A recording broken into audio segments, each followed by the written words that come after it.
ಜೀನಾಗೆ ಸಂಪಾದಕತ್ವದಲ್ಲಿ ಜಿಎನ್ಎಸ್ news Sagar ಸುತ್ತದ ಆಚೆ ಈಚೆ ಗುರುವಾರದ news ಅಪ್ಡೇಟ್ಗೆ ತಮಗೆ ಸ್ವಾಗತ. ಮುಖ್ಯಾಂಶಗಳು: ಶರಾವತಿ ನದಿ ನೀರು ಬೆಂಗಳೂರಿಗೆ ಒಯ್ಯುವುದು ಮತ್ತು ಶರಾವತಿ ಪಂಪ್ ಸ್ಟೋರೇಜ್ ಯೋಜನೆ ವಿರೋಧಿಸಿ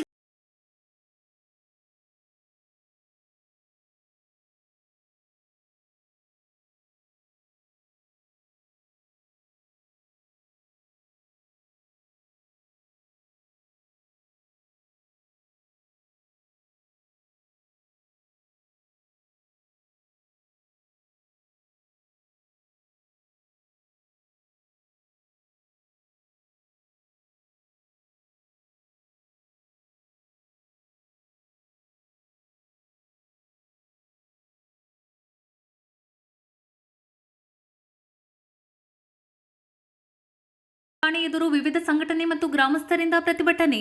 ಈಗ ಸುದ್ದಿಯ ವಿವರ. ಶರಾವತಿ ನದಿ ನೀರು ಬೆಂಗಳೂರಿಗೆ ಒಯ್ಯುವ ಯೋಜನೆ ಅವೈಜ್ಞಾನಿಕ. ಸರ್ಕಾರ ಸ್ಥಳೀಯರ ಅಭಿಪ್ರಾಯ ಗಂಭೀರವಾಗಿ ಪರಿಗಣಿಸಬೇಕು. ಶರಾವತಿ ನದಿ ಮೇಲೆ ಮತ್ತೆ ದೌರ್ಜನ್ಯ ನಡೆಸುವುದಿಲ್ಲ ಎಂದು ಸರ್ಕಾರ ಲಿಖಿತವಾಗಿ ಜ್ಞಾಪನಾ ಪತ್ರದಲ್ಲಿ ತಿಳಿಸಿಕೊಡಬೇಕು ಎಂದು ಪರಿಸರ ಹೋರಾಟಗಾರ ಅಖಿಲೇಶ್ ಚಿಪ್ಲಿ ಒತ್ತಾಯಿಸಿದ್ದಾರೆ. ಸಾಗರದ ಉಪವಿಭಾಗಾಧಿಕಾರಿಗಳ ಕಚೇರಿ ಎದುರು ಗುರುವಾರ ಶರಾವತಿ ನದಿ ಉಳಿಸಿ ಹೋರಾಟ ಸಮಿತಿ ವತಿಯಿಂದ ಹಮ್ಮಿಕೊಳ್ಳಲಾಗಿದ್ದ ಹಕ್ಕೊತ್ತಾಯದ ಪ್ರತಿಭಟನೆ ಉದ್ದೇಶಿಸಿ ಅವರು ಮಾತನಾಡುತ್ತಿದ್ದರು. ಈ ಪ್ರಾಥಮಿಕ ನೋಟಿಸ್ ಅನ್ನ ಸರ್ಕಾರ ಬಹಳ ಗಂಭೀರವಾಗಿ ಪರಿಗಣಿಸಬೇಕು. ಹಾಗೂ ಈ ಯೋಜನೆಗಳನ್ನ ನಾವು ಯಾವುದೇ ಕಾರಣಕ್ಕೂ ಯಾವುದೇ ಕಾಲಕ್ಕೂ, ಇವತ್ತು ಈ ಸರ್ಕಾರ ಇದೆ, ಮುಂದಿನ ಸರಿ ಬೇರೆ ಸರ್ಕಾರ ಬರಬಹುದು, ಯಾವುದೇ ಕಾರಣಕ್ಕೂ ಯಾವುದೇ ಕಾಲಕ್ಕೂ ಇನ್ನು ಶರಾವತಿಯ ನದಿಯ ಮೇಲೆ ದೌರ್ಜನ್ಯವನ್ನು ಮಾಡೋದಿಲ್ಲ ಅಂತಕ್ಕಂಥ ಒಂದು ಲಿಖಿತ ಹೇಳಿಕೆಯನ್ನ ಸರ್ಕಾರ ಅಧಿಕೃತವಾಗಿ ತನ್ನ ಜ್ಞಾಪನಾ ಪತ್ರದಲ್ಲಿ ತಿಳಿಸ್ಕೊಡ್ಬೇಕು ಅಂತ ಹೇಳಿ ನಾವು ಬಹಳ ಆಗ್ರಹ ಪೂರ್ವಕವಾಗಿ ಈ ವಿನಂತಿಯನ್ನ ಇವತ್ತು ನೋಟಿಸ್ ಅನ್ನ ಜಾರಿ ಮಾಡ್ತಾ ಇದ್ದೀವಿ ಸರ್ಕಾರಕ್ಕೆ. ಅದಕ್ಕೆ ಮಾಜಿ ಶಾಸಕರಾದ ಹಾಲಪ್ಪ ತಿರಸ್ಕರಿಸಿದ್ರೆ ಅಥವಾ ನಮ್ಮ ಮನವಿಯನ್ನ ಧಿಕ್ಕರಿಸಿದ್ರೆ ಮುಂದಿನ ದಿನಗಳಲ್ಲಿ ಸಮಾಧಾನ ಭೇದ ದಂಡ ಅಂತ ಇದೆಯಲ್ಲ, ಇದು ನಾವು ಮೊದಲನೇ ಹೆಜ್ಜೆಯಲ್ಲಿ ನಾವು ಈ ತಿಳುವಳಿಕೆ ನೋಟಿಸ್ ಅನ್ನ ಕೊಡ್ತಾ ಇದ್ದೀವಿ. ಎರಡನೇ ಹಂತದಲ್ಲಿ ಇದು ಹೋರಾಟದ ಸ್ವರೂಪಕ್ಕೆ ತಗೊಳುತ್ತೆ. ಈ ಯೋಜನೆ ಎಲ್ಲಿವರೆಗೆ ಶಾಶ್ವತವಾಗಿ ರದ್ದು ಮಾಡೋದಿಲ್ವೋ ಅಲ್ಲಿವರೆಗೆ ನಾವು ಈ ಹೋರಾಟಕ್ಕೆ ಮಾಡ್ತೀವಿ, ಮತ್ತೆ ಈ ಹೋರಾಟವನ್ನು ಗೆಲ್ತೀವಿ ಅನ್ನೋ ಭರವಸೆಯೊಂದಿಗೆ ಕಾಲ ಕಾಲಕ್ಕೆ ನಮ್ಮ ಶರಾವತಿ ನದಿಯ ಮೇಲೆ ಆಯಾ ಕಾಲಕ್ಕೆ ಆಳುವ ಸರ್ಕಾರಗಳು ದೌರ್ಜನ್ಯವನ್ನು ಮಾಡ್ತಾ ಇದ್ದಾರೆ. ಈ ಸರ್ಕಾರ ಅಂದ್ರೆ ಏನು? ಸರ್ಕಾರ ಅಂದ್ರೆ ಒಂದು ರಾಜ್ಯವನ್ನು ನಾವು ತಾಯಿ ಅಂತ ಭಾವಿಸಿದ್ರೆ ಸರ್ಕಾರ ಆದ್ರೂ ಅದು ಮಗು. ಈ ನೈಸರ್ಗಿಕ ಸಂಪತ್ತುಗಳನ್ನ, ಈ ಅಭಿವೃದ್ಧಿ ಕೆಲಸಗಳನ್ನ ಅಥವಾ ಇನ್ಯಾವುದೇ ದೇಖರೇಖೆಗಳನ್ನ ನೋಡ್ಕೊಳ್ಳಿಕ್ಕೆ ಒಂದು ವ್ಯವಸ್ಥೆ ಮಾಡಿದ್ದಕ್ಕೆ ಸರ್ಕಾರ ಅಂತ ಹೇಳ್ತಾರೆ. ಸಹಜ, ಮಕ್ಕಳು ತಪ್ಪು ಮಾಡ್ತಾರೆ, ಸರ್ಕಾರವೂ ತಪ್ಪು ಮಾಡ್ತಾ ಇದೆ, ಮತ್ತೆ ಮಾಡುತ್ತೆ, ಮತ್ತೆ ಆ ತಾಯಿಯನ್ನ ಸರ್ಕಾರಗಳನ್ನು ಬದಲಾಯಿಸ್ತದೆ, ಬೇರೆ ಸರ್ಕಾರ ಬರ್ತದೆ, ಅವು ತಪ್ಪು ಮಾಡಿದಾಗ ಮತ್ತೆ ಬದಲಾಯಿಸ್ತದೆ. ಈಗ ಜನತೆ ನಾವು ತಾಯಿಯ ಸ್ಥಾನದಲ್ಲಿ ಇಟ್ಕೊಂಡು ಅವ್ರಿಗೆ ಕಿವಿ ಹಿಡ್ಬೇಕಾಗ್ತದೆ. ನಾವು ಕಿವಿ ಹಿಡ್ದೆ ಹೋದ್ರೆ ಅವರು ಅಡ್ಡದಾರಿಯಲ್ಲಿ ಹೋಗ್ತಾ ಇರ್ತಾರೆ. ಅಡ್ಡದಾರಿಯಲ್ಲಿ ಹೋದಾಗ ಏನಾಗುತ್ತೆ ಅಂತಂದ್ರೆ, ನೀವು ಎಷ್ಟು ವೇಗವಾಗಿ ಅಡ್ಡದಾರಿಯಲ್ಲಿ ನಡೀತಾ ಹೋಗ್ತಾರೋ ಅಷ್ಟು ತಪ್ಪುಗಳನ್ನು ಮಾಡ್ತಾ ಹೋಗ್ತಾರೆ. ನದಿಗೆ ಹೊಸದಾಗಿ 2 ಕಂಟಕವನ್ನ ಸೃಷ್ಟಿ ಮಾಡಲಾಗ್ತಾ ಇದೆ. ಮೊದಲನೇದಾಗಿ ಶರಾವತಿ ಪಂಪ್ಡ್ ಸ್ಟೋರೇಜ್ ಅಂತ ಹೇಳಿ 2017ರಲ್ಲಿ ಮುಂದೆ ಬಂದಿತ್ತು. ಶರಾವತಿ ತಲಕಳಲೆ ಡ್ಯಾಮಿನಿಂದ ಹರಿದು ಹೋಗ್ತಕ್ಕಂಥ ನೀರನ್ನ ಗೇರ್ಸುಪ್ಪೆಯಿಂದ ಕೆಳಗೆ ಹೊನ್ನಾವರ ನದಿ ಸೇರ್ತಿತ್ತದು. ಆ ನೀರನ್ನ ಮತ್ತೆ ಬಳಸ್ಕೊಂಡು ಒಂದು 2000 ಮೆಗಾವಾಟ್ ವಿದ್ಯುತ್ತನ್ನು ಉತ್ಪಾದನೆ ಮಾಡ್ತೀವಿ ಅಂತಕ್ಕಂಥ ಒಂದು ಯೋಜನೆ ಅದು. ಅಲ್ಲಿಗೆ ಶರಾವತಿ ನದಿ ಮುಂದಿನ ಹರಿವು ನಿಂತೋಗ ಎಲ್ಲಾ ಸಾಧ್ಯತೆಗಳಿವೆ. ಸಣ್ಣ ಪುಟ್ಟ ರೈತರಿದ್ದಾರೆ, ಅಳಿವೆಯಲ್ಲಿ ಅಪೂರ್ವ ಜಲಚರಗಳು ಅಲ್ಲಿ ಮೊಟ್ಟೆಯನ್ನಿಟ್ಟು ಮರಿ ಮಾಡ್ತಕ್ಕಂಥ ಅಳಿವೆ ಪ್ರದೇಶ ಇದೆ. ಅಲ್ಲಿಗೆ ಸಿಹಿ ನೀರಿನ ಅಗತ್ಯ ಬಹಳ ಇದೆ.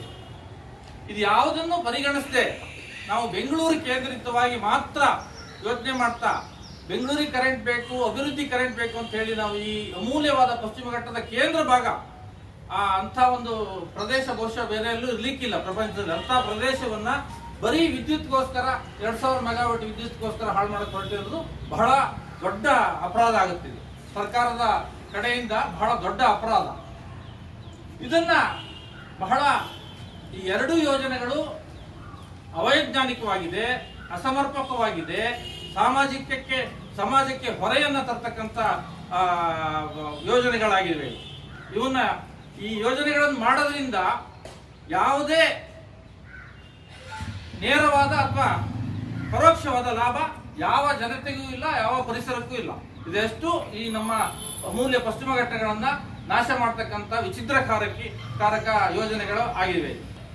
ಇಲ್ಲಿನ ಲಿಂಗನಮಕ್ಕಿ ಡ್ಯಾಮಿನಿಂದ ಬೆಂಗಳೂರಿಗೆ ಸುಮಾರು 430-40 ಕಿಲೋಮೀಟರ್ ದೂರಕ್ಕೆ ಕುಡಿಯುವ ನೀರನ್ನು ಒಯ್ತಕ್ಕಂಥ ಒಂದು ಯೋಜನೆ ಇದೆ. ಇದು ಕೂಡ ಏನಿದೆ, ಇದು ಎಗನೆಸ್ಟ್ ಗ್ರಾವಿಟಿ ಒಯ್ಯಬೇಕು. ಅದು ನಮ್ಮ ಇವರು Shankar Sharma power policy analyst ಅವರು, ವಿದ್ಯುತ್ ತಜ್ಞರು, ಅವ್ರು ಹೇಳ್ತಾರೆ ಬೆಂಗಳೂರಿಗೆ ಒಂದೊಮ್ಮೆ ಇಲ್ಲಿಂದ ವಿದ್ಯುತ್ತನ್ನು ಸಾಗಿಸ್ಲಿಕ್ಕೆ, ನೀರನ್ನ ಸಾಗಿಸ್ಲಿಕ್ಕೆ ಹೊರಟ್ರೆ ಈಗ ಜೋಗದಲ್ಲಿ ಉತ್ಪಾದನೆ ಇರ್ತಕ್ಕಂಥ ವಿದ್ಯುತ್ ಕೂಡ ಸಾಕಾಗೋದಿಲ್ಲ ಅಂತ. ಅಂದ್ರೆ ಇದರ ಆಳ ಅಗಲವನ್ನು ನಾವು ಅರ್ಥಬೇಕಾಗ್ತದೆ. ಹಾಗಾಗಿ ಇವತ್ತು ಮತ್ತೇನಿಲ್ಲ, ನಾವು ಒಂದು ಸಾಗರ ಮತ್ತು ಉತ್ತರ ಕನ್ನಡ ಜನತೆಯ ಪರವಾಗಿ, ಜಿಲ್ಲೆಯ ಪರವಾಗಿ ನಾವು ಸರ್ಕಾರಕ್ಕೆ ಇದರಲ್ಲಿ ಮನವಿ ಅಂತ ಬರೆದಿದ್ದೀನಿ, ಯಾವುದು ಮನವಿಯಲ್ಲಿ.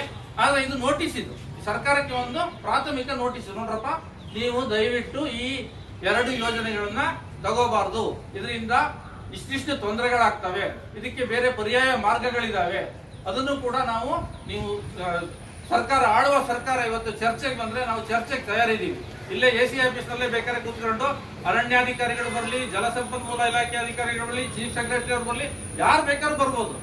ಇಲ್ಲಿ ಬಂದ್ರೆ ನಾವು ಪಕ್ಷಾತೀತವಾಗಿ ಕೂತ್ಕೊಂಡು ಇಲ್ಲಿ ಸಾಗರ ಮತ್ತು ಉತ್ತರ ಕನ್ನಡ ಜನತೆ ಎಲ್ಲ ಸೇರ್ಬಿಟ್ಟು ಆ ಯೋಜನೆಗಳ ಮಾರಕಾಂಶಗಳನ್ನ ನಾವು ಮನವರಿಕೆ ಮಾಡ್ಕೊಡ್ತೀವಿ ಮತ್ತು ಪರ್ಯಾಯ ಮಾರ್ಗಗಳನ್ನ, ಸಮರ್ಥವಾದ ಪರ್ಯಾಯ ಮಾರ್ಗಗಳನ್ನ ನಾವು ಸರ್ಕಾರಕ್ಕೆ ತಿಳಿಸಲಿಕ್ಕೆ ತಯಾರಿದೆ.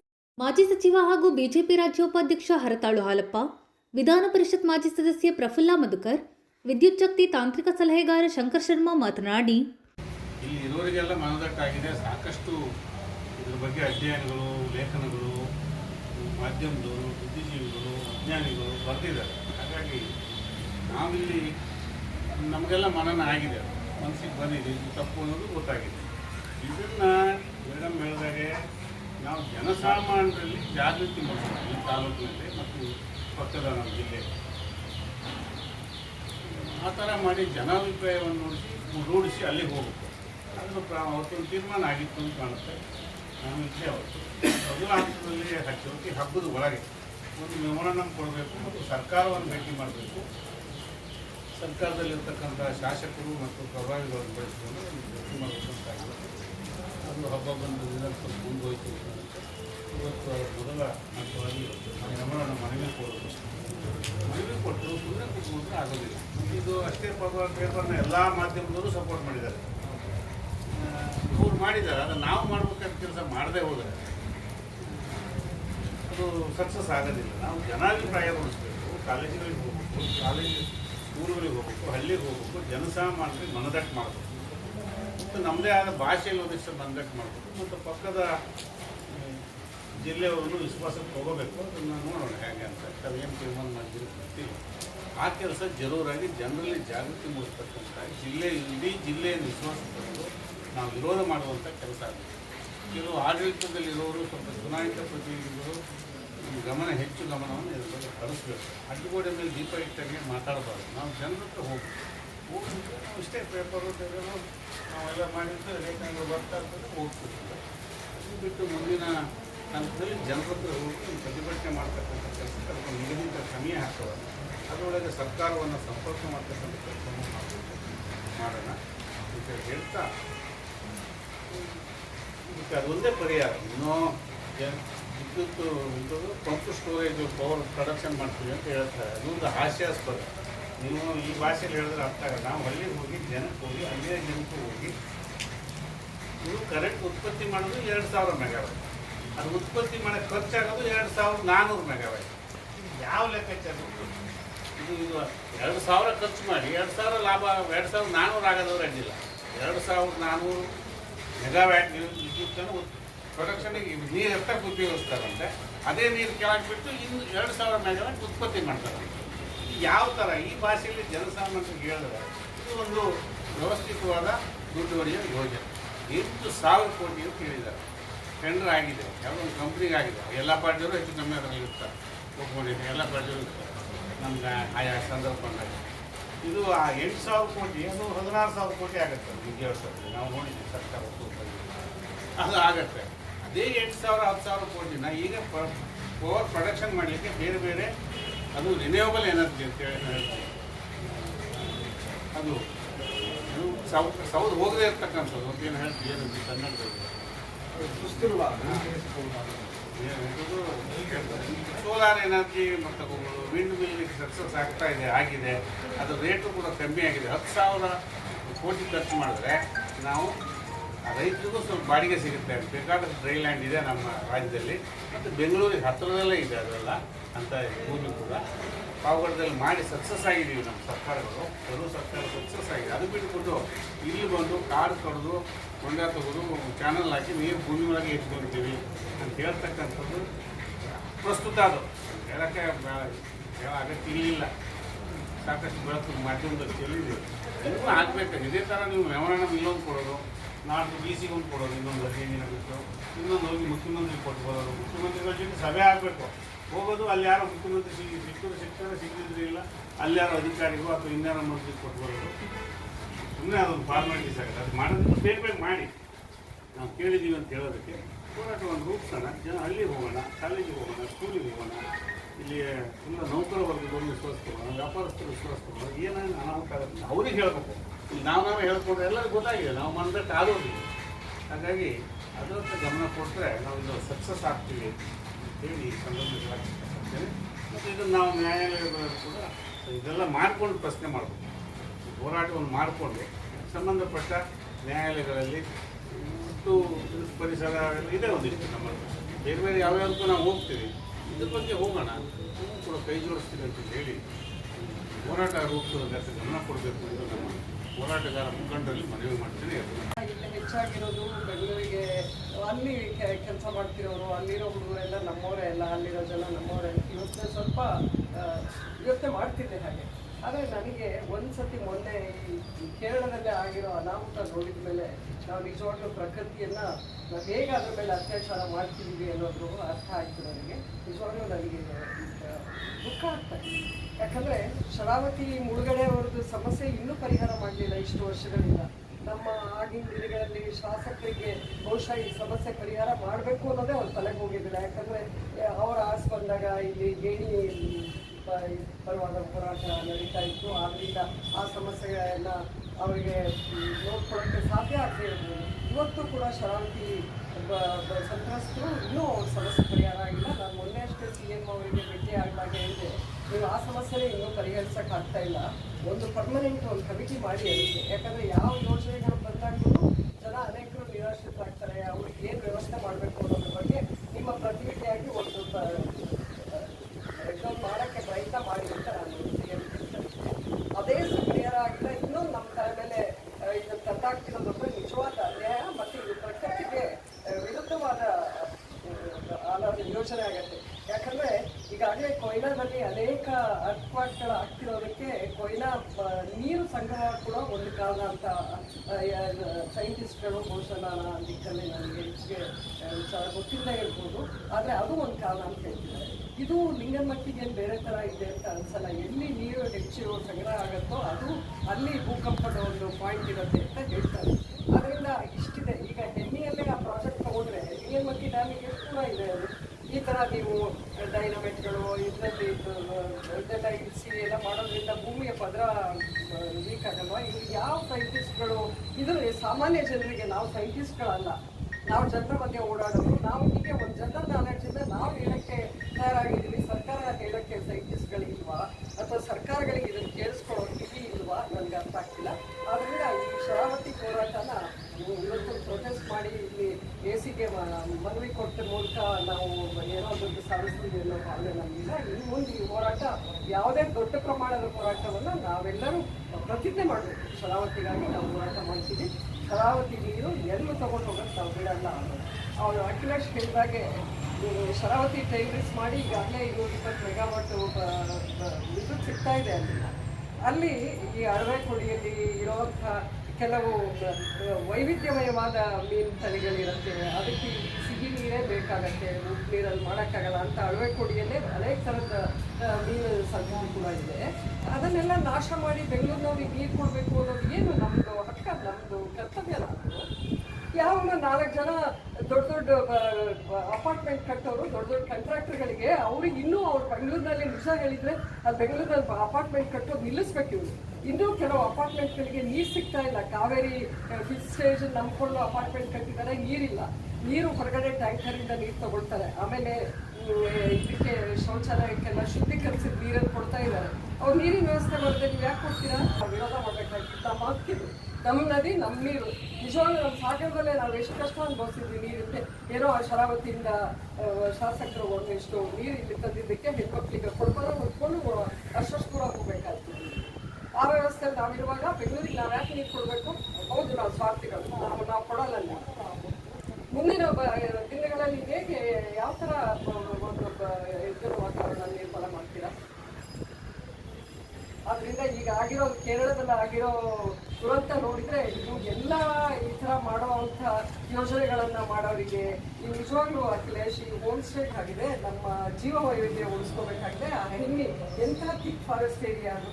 ಅದನ್ನು ಈ ಬೆಂಗಳೂರಿನವ್ರಿಗೆ ನೀರು ಕೊಡೋಕ್ಕೋಸ್ಕರ ಅದನ್ನು ನಮಗೆ ಪ್ರಕೃತಿ ದಯಪಾಲಿಸಿರೋ ಒಂದು ವರನ ನಾವು ಅದಕ್ಕೋಸ್ಕರ ಕೊಡಬೇಕಾಗಿದೆ. ಖಂಡಿತ ಇಲ್ಲ. ನಾವು ಶರಾವತಿ ನದಿಗೆ ನಾವೆಲ್ಲೂ ತಗೊಂಡೋಗೋದು ಬಿಡಲ್ಲ. ಅದಕ್ಕೆ ಬೇಕಾದ್ರೆ ಇಂಥ ಹೋರಾಟ ಬೇಕಾದಾಗಿ ನಾವು ಅದಕ್ಕೆ ಪ್ರಾಣ ಕೊಡೋಕ್ಕೆ ಸಿದ್ಧ ಇದ್ದೀವಿ. ನಾವು ಶರಾವತಿ ನೀರು ಸಿದ್ಧ ಇಲ್ಲ ಅಂತ ಹೇಳ್ತಾ, ಲಭ್ಯವಿರುವ ನೀರನ್ನು ಸರಿಯಾದ ರೀತಿಯಲ್ಲಿ ಉಪಯೋಗಿಸ್ಕೊಂಡ್ರೆ ನಮ್ಮ ಅವಶ್ಯಕತೆಗಳನ್ನು ಸಾರ್ವಕಾಲಿಕವಾಗಿ ನಿರ್ವಹಿಸಬಹುದು ಅಂತ ಅಲ್ಲಿಯ ಸಂಘ ಸಂಸ್ಥೆಗಳು ಮತ್ತು ಇಲ್ಲಿಂದಲೇ ಹೋದ ಎಷ್ಟೋ ಜನ ಯುವಕರು ಅವರೆಲ್ಲರೂ ಸೇರಿ ಒಕ್ಕೂರಲ್ಲಿಂದ ಆ ಪ್ರಾಜೆಕ್ಟ್ನ ಬೆಂಗಳೂರಿನಲ್ಲಿ ಕೂತ್ಕೊಂಡೇ ವಿರೋಧ ಮಾಡಿದ್ದಾರೆ ಅನ್ನೋದನ್ನು ನಾವು ಗಮನದಲ್ಲಿ ಇಟ್ಕೊಳ್ಳೋಣ. ಹಾಗಾಗಿ ನಮ್ಮನ್ನ ಎಮೋಷನಲ್ ಬ್ಲ್ಯಾಕ್ ಮೇಲ್ ಮಾಡೋದಕ್ಕೆ ಸರ್ಕಾರ ಈ ವಿಚಾರದಲ್ಲಿ ಹೇಳಿದ್ರು. ನಾವು ಕೇಳಬೇಕಾಗಿದ್ದು ಒಂದೇ, ಬೆಂಗಳೂರಿನಲ್ಲಿ ಸ್ವಾಭಾವಿಕವಾಗಿ ಲಭ್ಯವಿರುವ ನೀರನ್ನು ಸರಿಯಾದ ರೀತಿಯಲ್ಲಿ ಉಪಯೋಗಿಸ್ಕೊಂಡಿರೋದಕ್ಕೆ ಯಾವುದಾದ್ರು ವೈಜ್ಞಾನಿಕವಾದ ಆಧಾರ ಇದೆಯೇ, ಅಥವಾ ಬೆಂಗಳೂರಿನ ಟಾಟಾ ಇನ್ಸ್ಟಿಟ್ಯೂಟ್ ಆಫ್ ಸೈನ್ಸ್ ಅಲ್ಲಿ ಇದ್ರ ಬಗ್ಗೆ ಸ್ಪಷ್ಟವಾಗಿ ಒಂದು ವರದಿ ಬಂದಿದೆ. ಬೆಂಗಳೂರಿನಲ್ಲಿ ಮಳೆಯಿಂದ ಸಿಗ್ತಾ ಇರೋ ನೀರೇ ಅವರ ಪೂರೈಕೆಗಳನ್ನ ಸಾರ್ವಕಾಲಿಕವಾಗಿ ಈಡೇರಿಸಕ್ಕೆ ಸಾಮರ್ಥ್ಯ ಇರೋದು. ನಾವು ಅವುಗಳನ್ನ ಸ್ಟೋರ್ ಮಾಡ್ತಿಲ್ಲ, ಅಲ್ಲಿ ಕೆರೆಗಳನ್ನೆಲ್ಲ ಕುಡಿದು ನುಂಗ ಹಾಕಿದ್ದಾಗಿದೆ. ಹಾಗಾಗಿ ಆ ಭಾವನಾತ್ಮಕ ವಿಚಾರದ ಬಗ್ಗೆ ನಾವು ಒಲವನ್ನೇ ತೋರಿಸೋದು ಬೇಡ, ಅಲ್ಲಿರೋ ನಮ್ಮ ಜನಗಳೇ ಬೇಡ ಅಂತ ಹೇಳ್ತಿದ್ದಾರೆ. ಹಾಗಾಗಿ ನಮ್ದು ಒಂದೇ. ಆಮೇಲೆ ಒಂದು ಬಹಳ ಮುಖ್ಯವಾದ ಇಟ್ಕೊಳ್ಬೇಕು, ಪ್ರಪಂಚದ ಯಾವ ಮೂಲೆಯಲ್ಲೂ ಕೂಡ ಇಷ್ಟು ದೂರಕ್ಕೆ ಇಷ್ಟು ಸಾಮರ್ಥ್ಯದ ನೀರನ್ನ ಇಷ್ಟು ಎತ್ತರಕ್ಕೆ ತಗೊಂಡು ಹೋಗಿರೋ ಉದಾಹರಣೆಗಳೇ ಇಲ್ಲ, ಪ್ರಪಂಚದಲ್ಲಿ ಎಲ್ಲೂ ಇಲ್ಲ.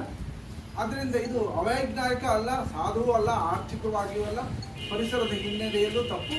ಇನ್ನು ಆ ಪಂಪ್ ಸ್ಟೋರೇಜ್ ಪ್ಲಾಂಟ್ ಬಗ್ಗೆ ನಾವು 4 ಗಂಟೆ ಕಾಲ ಹೇಳ್ಬೋದು. ದುರಂತ, ಅವಶ್ಯಕತೆಯೇ ಇಲ್ಲ. ಬಹಳ ಜನಗಳಿಗೆ ವಿಚಾರ ಸರ್ಕಾರ ಏನು ಮುಚ್ಚಿಡ್ತಿದೆ ಅಂದರೆ 2000 ಮೆಗಾವ್ಯಾಟ್ ವಿದ್ಯುತ್ ಶಕ್ತಿ ಉತ್ಪಾದನೆ ಮಾಡ್ತಿದ್ದಾರೆ ಅನ್ನೋ ಅರ್ಥ ಬಂದ್ಬಿಡುತ್ತೆ. ತಪ್ಪದು. ಆ 2000 ಮೆಗಾವ್ಯಾಟ್ ವಿದ್ಯುತ್ ಶಕ್ತಿಯನ್ನು ದಿನದ 2 ಗಂಟೆ ಅಥವಾ 4 ಗಂಟೆಗಳಲ್ಲಿ ಮಾತ್ರ ಉತ್ಪಾದನೆ ಮಾಡೋದು ಅಂತ, ಬೆಳಗಿನ ಹೊತ್ತು ಸಾಯಂಕಾಲದ ಹೊತ್ತು. ಉಳಿದ ಸಮಯದಲ್ಲಿ ಅದು ಯಾವ ತರಹದ ಉಪಯೋಗವೂ ಇಲ್ಲ. ಆಮೇಲೆ ಬಹಳ ಮುಖ್ಯವಾದ ವಿಚಾರ ಏನು ಅಂದರೆ, ಅವರು 2000 ಮೆಗಾವ್ಯಾಟ್ನಷ್ಟು ಸಾಯಂಕಾಲ ಮತ್ತು ಬೆಳಗಿನ ಹೊತ್ತಲ್ಲಿ ಉಪಯೋಗಿಸೋದಕ್ಕೆ ಉತ್ಪಾದನೆ ಮಾಡೋಕ್ಕೋಸ್ಕರ ಸುಮಾರು 2500 ಅಷ್ಟು ಮೆಗಾವ್ಯಾಟ್ನಷ್ಟು ವಿದ್ಯುತ್ ಶಕ್ತಿಯನ್ನು ಉಪಯೋಗ ಮಾಡ್ಕೋಬೇಕಾಗಿತ್ತು. ಯಾಕೆಂದರೆ ಗುರುತ್ವಾಕರ್ಷಣ ಶಕ್ತಿಯ ವಿರುದ್ಧವಾಗಿ ನೀರನ್ನು ತಗೊಂಡು ಹೋಗೋದು ದೊಡ್ಡ ವಿಚಾರಣೆ. ಹಾಗಾಗಿ ಅವೆರಡನ್ನೇ ಗಮನದಲ್ಲಿ ಇಟ್ಕೊಂಡ್ರೆ ಆ ಯೋಜನೆಯಿಂದ, ಪಂಪ್ ಸ್ಟೋರೇಜ್ ಪ್ಲಾಂಟಿಂದ ನಮ್ಮ ರಾಜ್ಯದ ವಿದ್ಯುತ್ ಶಕ್ತಿಯ ಗ್ರಿಡ್ಗೆ ಲಭ್ಯವಾಗಬಹುದಾದ ವಿದ್ಯುತ್ ಶಕ್ತಿಗಿಂತನೂ ಅದಕ್ಕಾಗಿ ವೆಚ್ಚ ಆಗೋ ವಿದ್ಯುತ್ ಶಕ್ತಿ ಜಾಸ್ತಿ, ಸುಮಾರು 25% ಹೆಚ್ಚು ವಿದ್ಯುತ್ ಶಕ್ತಿಯನ್ನು ಆ ಘಟಕವೇ ಉಪಯೋಗ ಮಾಡಿಕೊಳ್ಳುತ್ತೆ. ಹಾಗಿದ್ದಾಗ ಯಾರಿಗೆ ಅನುಕೂಲ ಆಗಿದೆ? ಅಖಿಲೇಶ್ ಅವರು ಒತ್ತು ಕೊಟ್ಟಂತೆ ಪರ್ಯಾಯಗಳು ಎರಡೂ ಯೋಜನೆಗಳ ಅಪಾರ ಪ್ರಮಾಣವಾದ ಪರ್ಯಾಯಗಳಿದೆ. ಸರ್ಕಾರದ ನಾವೆರಡೂ ಯೋಜನೆಗಳನ್ನು ನಾನು ಅಧ್ಯಯನ ಮಾಡಿದ್ದೇನೆ. ಯೋಜನೆ ಬಗ್ಗೆ ವರದಿಯನ್ನು ಅವರು ಬೇರೆ ಯಾವ ಪರಿಹಾರಗಳನ್ನು ಚರ್ಚೆ ಮಾಡಿಲ್ಲ. ಯಾರೋ 4 ಜನ ಕೂತ್ಕೊಂಡು ಅದನ್ನು ಮಾಡಿದ್ದಾರೆ. ಹಾಗಾಗಿ ನಮ್ಮ ಒತ್ತಾಯ, ಈ ಭೂಮಿಕೆ ಮೂಲಕ ಒತ್ತಾಯ ಏನು ಅಂದರೆ, ಸಾರ್ವಜನಿಕರ ಜೊತೆ ಪರಿಸರದ ಬಗ್ಗೆ ಮತ್ತು ಇದರ ಬಗ್ಗೆ ಚರ್ಚೆ ಮಾಡ್ತಿರೋ ವಿಜ್ಞಾನಿಗಳ ಜೊತೆ ಮತ್ತು ನಿವೃತ್ತರಾದ ತಜ್ಞರ ಜೊತೆ ಯಾವತ್ತೂ ಚರ್ಚೆ ಮಾಡದೆ ಇಂಥ ದೊಡ್ಡ ದೊಡ್ಡ ಯೋಜನೆಗಳನ್ನ ಕೈಗೊಳ್ಳುವ ಯೋಚನೆನೇ ಮಾಡಬಹುದು ಅನ್ನೋದನ್ನ ಒಕ್ಕಲಿನಿಂದ ನಾವು ಕೇಳಬೇಕಾಗಿದೆ. ಧನ್ಯವಾದ. ಈ ಸಂದರ್ಭದಲ್ಲಿ Dinesh Shiravala, Ramesh Keladi, Devendrappa, Ganesh Prasad, Prathibha MV, Saroja Raghavendra, Akshar LV, Dhanush, Ramesh HS, Narayanamurthy, Vinayak Rao, Manjunath Jedikuni, Nanda Gojanur, Latha Dalavayi, Umamaheshwar ಇನ್ನಿತರರು ಹಾಜರಿದ್ದರು. ಶಾಸಕಾಂಗ ಮತ್ತು ಕಾರ್ಯಾಂಗ ಉತ್ತಮವಾಗಿ ಕೆಲಸ ಮಾಡಿದರೆ ಕ್ಷೇತ್ರದ ಅಭಿವೃದ್ಧಿ ಜೊತೆಗೆ ಸರ್ಕಾರಕ್ಕೆ ಒಳ್ಳೆಯ ಹೆಸರು ತರಲು ಸಾಧ್ಯ ಎಂದು ಶಾಸಕ ಗೋಪಾಲಕೃಷ್ಣ ಬೇಳೂರು ತಿಳಿಸಿದರು. ಸಾಗರದ ವಿನೋಬ ನಗರದಲ್ಲಿ ಗುರುವಾರ ಕರ್ನಾಟಕ ರಾಜ್ಯ ಸರ್ಕಾರಿ ನೌಕರರ ಸಂಘದ ತಾಲೂಕು ಶಾಖೆಯ 1.50 ಕೋಟಿ ರೂಪಾಯಿ ವೆಚ್ಚದ ನೂತನ ನೆಲಮಹಡಿ ಕಟ್ಟಡವನ್ನು ಲೋಕಾರ್ಪಣೆ ಮಾಡಿ ಅವರು ಮಾತನಾಡುತ್ತಿದ್ದರು. ಕಟ್ಟಡ ಅತ್ಯಂತ ತುಂಬಾ ಸುಂದರವಾಗಿ ಬರ್ತಾ ಇದೆ. ನಿರ್ಮಿತಿ ಕೇಂದ್ರ ನಮ್ಮ ವತಿಯಿಂದ ಹಿಂದಿನ ಸರ್ಕಾರದಲ್ಲಿದ್ದಂಥ ರಾಘವೇಂದ್ರ ಅವರು, ಹಿಂದಿನ MLA ಆದಂಥ ಅರ್ತಾಬ್ ಹಾಲಪ್ಪನವರು ಈ ಒಂದು ಕಟ್ಟಡವನ್ನು ಕೊಟ್ಟಿದ್ದಾರೆ. ಉದ್ಘಾಟನೆ ಮಾತ್ರ ನಾನು ಬಂದಿದ್ದೀನಿ. ಅವರಿಗೆ ನಿಮ್ಮ ದೊಡ್ಡ ಚಪ್ಪಾಳೆ ಬರಲಿ. ಯಾರೇ ಕೊಟ್ಟರು ಸಹ ಅದು ಸರ್ಕಾರದ ಕೆಲಸ, ಅದನ್ನು ಸಹ ಕೊಟ್ಟಂತವರಿಗೆ ಅಭಿನಂದನೆ ಸಲ್ಲಿಸಬೇಕು. ಹಾಗಾಗಿ ಅವರು ಕೊಟ್ಟಿರುವಂತಹ 1.5 ಕೋಟಿ ರೂಪಾಯಿ ಅನುದಾನದಲ್ಲಿ ಇವತ್ತು ಕೆಳಮಟ್ಟದಲ್ಲಿ ಮುಗಿಸಿ ಮೇಲ್ಗಡೆ ಸ್ವಲ್ಪ ಮುಗಿಸಿದೆ. ನಾನು ಮುಂದಿನ ಭಾಗದಲ್ಲಿ ನಾನು 10 ವರ್ಷ ನನಗೆ ಅಧಿಕಾರ ಇರಲಿಲ್ಲ, ನಾನು ಕೊಡಕ್ಕಾಗಲಿಲ್ಲ. ಈಗ ನನಗೆ ಅಧಿಕಾರ ಬಂದಿದೆ, ಸಾಕಾರ ಮಾಡಿದ್ದೀರಿ. ಮುಂದೆ ಇದಕ್ಕೆ ಕೊಡುವಂಥದಕ್ಕೆ ನಾನು ಇದ್ದೀನಿ ಜವಾಬ್ದಾರಿ. ಖಂಡಿತ ಇಷ್ಟು ಜವಾಬ್ದಾರಿ ನಾನು ಪರಮೇಶ್ವರ್ ಮಾತಾಡಿದ್ದೀನಿ, ಅವತ್ತು ಮಾತಾಡಿದ್ದೀನಿ. ಹೌದು, ಇದೆಲ್ಲ ಸ್ವಲ್ಪ ಬ್ಯಾಲೆನ್ಸ್ ಇದೆ ನಿರ್ಮಿತಿ ಕೇಂದ್ರದ್ದು, ಅದಕ್ಕೂ ಹೇಳಿದ್ದೀನಿ, ಕಾರಣ ಮಾತಾಡಿದ್ದೀನಿ, ಅವರಿಗೆ ಒಪ್ಪಿಸಿದ್ದೀನಿ. ಮುಂದೆ ಏನಾಗಬೇಕು ಇದಕ್ಕೆಲ್ಲ ವ್ಯವಸ್ಥೆ ಮಾಡೋದು. ಬಹಳ ಖುಷಿ ಆಯ್ತು. ಅಂದ್ರೆ ಸರ್ಕಾರಿ ನೌಕರರ ಮಕ್ಕಳಿಗೆ ಅವರಿಗೆ ಈ ಕಾರ್ಯಕ್ರಮ ಮಾಡ್ಲಿಕ್ಕೆ ಅವಕಾಶ ಚೆನ್ನಾಗಿದೆ. ಯಾಕಂದ್ರೆ ಇಷ್ಟು ದೊಡ್ಡ ಮಟ್ಟದಲ್ಲಿ ಸಾಕು, ಬೇಕಾದಷ್ಟು ಆಗುತ್ತೆ. ಅದು ಹೇಳಿದ್ರು, ಒಂದು ಮಗಳು ತೊಟ್ಲಿ ಹಾಕೋದು, ಬರ್ತಡೇ ಮಾಡ್ಕೊಳ್ಳೋದು, ಇನ್ನೊಂದು ಬೇರೆ ಅಥವಾ ಸಣ್ಣ ಮಟ್ಟದಲ್ಲಿ ಮದುವೆ ಮಾಡ್ಕೊಳ್ಳೋದಕ್ಕೂ ಅವಕಾಶ ಸಿಗುತ್ತೆ. ಅದಕ್ಕಾಗಿ ಇವತ್ತು ಇಷ್ಟು ದೊಡ್ಡ ಮಟ್ಟದಲ್ಲಿ ಇವತ್ತು ಮಾಡಿದರೆ ಇದಕ್ಕೆ ಕಾರಣ 1.5 ಕೋಟಿ ತರಲಿಕ್ಕೆ ಕಾರಣ ಷಡಾಕ್ಷರಿಯರೇ. ಯಾಕಂದ್ರೆ ಅವತ್ತು 2 ಚೆನ್ನಾಗಿತ್ತು. ರಾಘವೇಂದ್ರ 2 ಕೊಡ್ಸಿದ್ದಾರೆ, 2 ಮತ್ತಿಲ್ಲ. ಶಿವಮೊಗ್ಗದಲ್ಲೂ ಅದ್ಭುತವಾದ ಕಟ್ಟಡ ಕಟ್ಟಿದ್ದಾರೆ. ನಾನು ಹೇಳೋದಿಷ್ಟೇ, ಇವತ್ತು ನಮಗೆ ಸರ್ಕಾರಿ ನೌಕರರು ಇವತ್ತು ತಾಲೂಕಿನಲ್ಲಿ ಏನಿದೆ ಕೆಲಸ ಮಾಡ್ತಾ ಇದ್ದೀರಿ, ಶಾಸಕಾಂಗ ಮತ್ತು ಕಾರ್ಯಾಂಗ ಎರಡು ಒಟ್ಟಿಗೆ ಕೆಲಸ ಮಾಡ್ಕೊಂಡು ಹೋದರೆ ಖಂಡಿತ ಈ ತಾಲೂಕಿನ ಅಭಿವೃದ್ಧಿಯಾಗಿ ರಾಜ್ಯ ಸರ್ಕಾರಕ್ಕೆ ಒಂದು ಹೆಸರು ಬರುತ್ತೆ ಅಂತ ನಾವು ತಿಳ್ಕೊಳ್ತೀವಿ. ನಿಮ್ಮೆಲ್ಲರ ಸಹಕಾರ ನೀವು ಕೊಡ್ತಾ ಇದ್ದೀರಿ.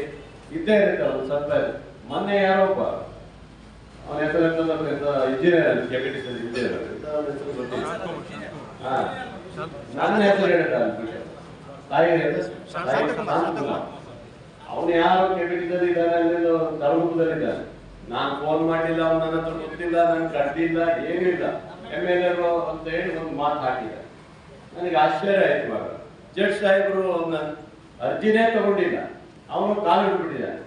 ಆವಾಗ ಬೆಳಗ್ಗೆ ಅರ್ಜಿ ಹಾಕು ಅಂತ ಹೇಳಿದ್ರೆ, ಬೆಳಗ್ಗೆ ಮತ್ತೆ ಅರ್ಜಿ ಹಾಕಿದಾಗ ನಮ್ಮ ಅಧಿಕಾರಿಗಳು ಸಂಬಂಧಪಟ್ಟ ಕೇಸ್ ಎಲ್ಲ ತಗೊಂಡು ಹೋದ್ಮೇಲೆ ಅವನು ಅರ್ಜಿ ವಜಾ ಮಾಡಿ ಜೈಲಿಗೆ ಕಳಿಸಿದ್ರು. ಅಂದ್ರೆ ಸುಮ್ಮನೆ ಅವನು ಅಂದ್ರೆ ಈ ತರ ಸುಮ್ಮನೆ ಹಬ್ಸುವಂಥದ್ದು ಕೆಲವರು ಮಾಡ್ತಾರೆ. ಅವನ ಮೇಲೆ ಎಷ್ಟು ಕೇಸ್ ಇದೆ ಅನ್ನೋದು ಸಾರ್ವಜನಿಕರಿಗೆ ಗೊತ್ತಿರಲಿಲ್ಲ. ಅವನು ಒಂದು ಹೆಣ್ಣು ಮಗಳಿಗೆ ಮನೆಗೆ ಹೋಗಿ ಗಾಂಜಾ ಇಟ್ಟು ಅದು CCTVಯಲ್ಲಿ ಸಿಕ್ಕಿ ಬಿದ್ದು ಅವನು ಒಬ್ಬ ಅಬ್ಕಾರಿ ಅಧಿಕಾರಿ ಇಬ್ರು ಸಸ್ಪೆಂಡ್ ಆಗಿದ್ದಾರೆ. ಅದೊಂದಾಗಿದೆ. ಆ ಹೆಣ್ಣು ಮಗಳು ಕೇಸ್ ಮಾಡಿ ಅದರಲ್ಲೂ ಕೇಸ್ ಆಗಿದೆ, ಜೈಲಿಗೆ ಹೋಗಿದ್ದಾರೆ. ಅಂತವನು ಅವತ್ತೆಲ್ಲ ಕೋರ್ಟಲ್ಲಿ ಬಂದಾಗ ಜಡ್ಜ್ ಮುಂದೆ ಕಣ್ಣೀರು ಹಾಕಿ ಈ ತರ ಹೇಳಿದಾಗ ನಮಗೆ ಬಹಳ ಬೇಸರ ಆಗಿದೆ. ಯಾಕಂದ್ರೆ ಆ ವ್ಯಕ್ತಿನ ನೋಡಿಲ್ಲ. ಕೆಪಿಟಿಷನ್ ನನಗೆ ಬರೋದಿಲ್ಲ, ಅದು ತಾಳಗುಪ್ಪ ಬರುತ್ತೆ. ಆ ಅಧಿಕಾರಿಗಳು ನಾವು ಕರ್ಸೋದಿಲ್ಲ, ಯಾವಾಗೂ ಕರ್ಸೋದಿಲ್ಲ. ಅವನ ವೈಯಕ್ತಿಕ ಇದನ್ನ ಎಲ್ಲೋ ಇಟ್ಕೊಂಡು ಯಾರಿಗೋ ಏನು ಹೇಳೋದಿದೆಯಲ್ಲ, ಇದು ಬಹಳ ದುರಂತ ಆಗುತ್ತೆ ಇದೆಲ್ಲ. ಹಾಗಾಗಿ ಆ ತರ ವಾತಾವರಣ ಯಾವತ್ತೂ ಬರೋದು ಬೇಡ. ನಾವು ನೌಕರ ಸಂಬಂಧ ಚೆನ್ನಾಗಿರ್ಬೇಕು. ನೀವು ಚೆನ್ನಾಗಿ ಕೆಲಸ ಮಾಡ್ತಾರೆ, ನಮ್ಮ ಈ ಕ್ಷೇತ್ರದ ಅಭಿವೃದ್ಧಿ ಆಗುತ್ತೆ. ನಾವು ಸಹ ಕೆಲಸ ಮಾಡ್ಕೊಳ್ಳಿಕ್ಕೆ ಹೋಗುದಿಲ್ಲ. ರೂಲ್ಸ್ ಪ್ರಕಾರ ಏನೇನಿರುತ್ತೆ, ಯಾರು ಬೇರೆ ಕಡೆ ಹೋಗಿದ್ರೆ ಅವ್ರಿಗೆ ಅವಕಾಶ ಮಾಡ್ಕೊಡ್ತೀವಿ. ಸರ್ಕಾರಿ ನೌಕರರು ಇವತ್ತು ಏನು ಕೆಲಸ ಮಾಡ್ತಿದ್ರೆ ಒತ್ತಡ ಜಾಸ್ತಿ ಇದೆ. ಇತ್ತೀಚಿನ ದಿನದಲ್ಲಿ ದೇಶಿಯವರು ಹೇಳಿದಾಗ ಹಲವಾರು ಕಾರ್ಯಕ್ರಮಗಳು ಒಂದ್ ಬೈ ಬರ್ತಾನೆ ಇರ್ತದೆ, ಕಡೆಗೆ ಗೊತ್ತಿದೆ. ಆದ್ರೂ ಸಹ ಇವತ್ತು 7ನೇ ವೇತನವನ್ನ ಇವತ್ತು ರಾಜ್ಯ ಸರ್ಕಾರದ ಮುಖ್ಯಮಂತ್ರಿಗಳು ಇವತ್ತು ಕೊಟ್ಟಿದ್ದಾರೆ ಅಂದ್ರೆ ನಮ್ಗೆ ಬಹಳ ಖುಷಿ ಆಗುತ್ತೆ. ಅದಕ್ಕೆ ನಿಮ್ಮೆಲ್ಲ ದೊಡ್ಡ ಚಪ್ಪಳೆ ಮಾಡಿ ಮುಖ್ಯಮಂತ್ರಿಗಳು ಸಿದ್ದರಾಮಯ್ಯ ಮತ್ತೆ ನಮ್ಮ ಉಪಮುಖ್ಯಮಂತ್ರಿಗಳಾದಂತ DK ಶಿವಕುಮಾರ್ ಸಾಹೇಬರಿಗೂ ಚಪ್ಪಳೆ ಬರಲಿ. ಮುಂದೆ ಬಹಳಷ್ಟು ಇದಾವ. ಈಗ ಹೇಳ್ದಂಗೆ ಬಹಳ ಉದ್ದಕ್ಕೆ ಹೇಳಿದ್ರೆ ಸ್ವಲ್ಪ ದಿನ ಸೈಕಿಕ್ ಮಾಡಕ್ಕೆಲ್ಲ ಹೋಗ್ಬೇಡಿ. ಯಾಕಂದ್ರೆ ನಾವು ಗ್ಯಾರಂಟಿ ಕೊಟ್ಕೊಂಡು ಬಹಳ ಸ್ವಲ್ಪ ಇದರಲ್ಲಿದ್ದೀವಿ. ಆ ಗ್ಯಾರಂಟಿ ಕೊಡೋ ಇದರಲ್ಲಿ ಅದ್ರಲ್ಲೂ ಸಹ ನಮ್ಮ ಮುಖ್ಯಮಂತ್ರಿಗಳು ಮನಸ್ಸು ಮಾಡಿ ನಿಮ್ಗೆ ವೇತನ ಜಾರಿ ಮಾಡಿದ್ದಾರಲ್ಲ, ಅದು ನಮಗೆ ಖುಷಿ ಕಾಣುವಂತ. ನನಗೆ ಅರ್ಜಿ ಕೊಟ್ಟಿದ್ರು, ನಾನು ಸಹ ಮುಟ್ಟಿದ್ದೆ. ಮಾನ್ಯ ಮುಖ್ಯಮಂತ್ರಿಗಳು ಮಾಡ್ತೀನ ಸುಂದರ ಅಂತ ಹೇಳ್ತಿದ್ರು. ಬಹಳ ಹುಮ್ಮಸ್ಸಲ್ಲಿ ಇದ್ರು, ಯಾವತ್ತೂ ಇಲ್ಲ ಅಂತ ಏನು ಹೇಳಿಲ್ಲ. ಆದ್ರೆ ಏನ್ ಮಾಡೋದು, ರಾಜ್ಯದ ಖರ್ಚುಲಿ ನೋಡ್ಕೊಂಡು ನಾವು ಕೆಲಸ ಮಾಡ್ಬೇಕಾಗುತ್ತಲ್ಲ. ಹಾಗಾಗಿ ಮುಂದೆ ಬರುವಂತ ನೀವು ಇದು ರದ್ದಾಗಬೇಕಂತ ಹೇಳಿದ್ರಿ, NPS ರದ್ದಾಗಬೇಕಂತ ಹೇಳಿದ್ರಿ, ಅದ್ರ ಬಗ್ಗೆ ಇದೆ. ಸ್ವಲ್ಪ ಜನ ಕಾಯೋಣ, ಅದಕ್ಕೂ ಸ್ವಲ್ಪ ಅವಕಾಶ ಕೊಡಿ. ಒಂದೇ ಸರಿ ಎಲ್ಲ ಮಾಡಕ್ ಹೋದ್ರೆ ಬಹಳ ಕಷ್ಟ. 50% ಏನು ಬಂದಿದೆ ಅಂತ ಹೇಳಿ ಸುಮಾರಾಗಿದೆ ನಿಮಗೆ. ಅದರಿಂದ ಹಕ್ಕುಗಳು ಬೇಕು. ಒಂದು ಸಂಘಟನೆ ಅಂತ ಹೇಳಿದ್ರೆ ನಿಮ್ಮೆಲ್ಲರ ಬೆಂಬಲ ಒಟ್ಟಿಗೆ ಇರಬೇಕು. ಅದು ಈ ಹೋರಾಟದ ಒಂದು ಶಕ್ತಿ ಆಗಿರುತ್ತೆ. ಸರ್ಕಾರದ ಯೋಜನೆಗಳನ್ನು ಪಡಿಬೇಕಾದ್ರೆ ಹೋರಾಟದಿಂದ ಯಾರು ಮಾಡ್ಲಿಕ್ಕೆ ಸಾಧ್ಯ ಇಲ್ಲ. ನೀವೊಬ್ಬರೇ ಅಲ್ಲ, ನೌಕರರಲ್ಲ, ಯಾವುದೇ ಮತ್ತು ಸಂಘಟನೆಗಳು ಒಟ್ಟಾಗಿದ್ರೆ ಮಾತ್ರ ಅವ್ರ ಹಕ್ಕು ಪಡೆಯಲಿಕ್ಕೆ ಅವಕಾಶ ಸಿಗುತ್ತೆ. ಅಂತ ಒಟ್ಟಾಗಿರ್ಬೇಕಾದ್ರೆ ಸಾಧ್ಯ ಇರುತ್ತೆ ಬಿಡಿ. ಇದನ್ನೇ ಮಾಹಿತಿ ಹಕ್ಕು ಕೇಂದ್ರದಲ್ಲಿ ಹಾಕಿದಾಗೆ ಎಲ್ಲದರಲ್ಲೂ ಹಾಕ್ತಾರೆ. ಅಲ್ಲ, ವಿರೋಧ ಇದ್ದೇ ಇರ್ತಾರೆ.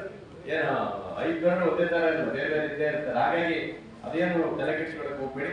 ನೌಕರರಾಗಿ ತಾಲೂಕಿನ ಅಭಿವೃದ್ಧಿ ಪರವಾಗಿ ನೀವೆಲ್ಲರೂ ನನಗೆ ಸಹಕಾರ ಕೊಟ್ಟಿದ್ದೀರಿ, ಅದನ್ನೇ ಮುಂದುವರಿಸಿಕೊಳ್ಳುವಂತ ಕೆಲಸ ನೀವೆಲ್ಲರೂ ಮಾಡಿ, ನೀವು ಕೂತು ಈ ತಾಲೂಕಿನ ಅಭಿವೃದ್ಧಿ ಪರವಾಗಿ ಎಲ್ಲರೂ ಒಳ್ಳೆ ಕೆಲಸ ಮಾಡೋಣ.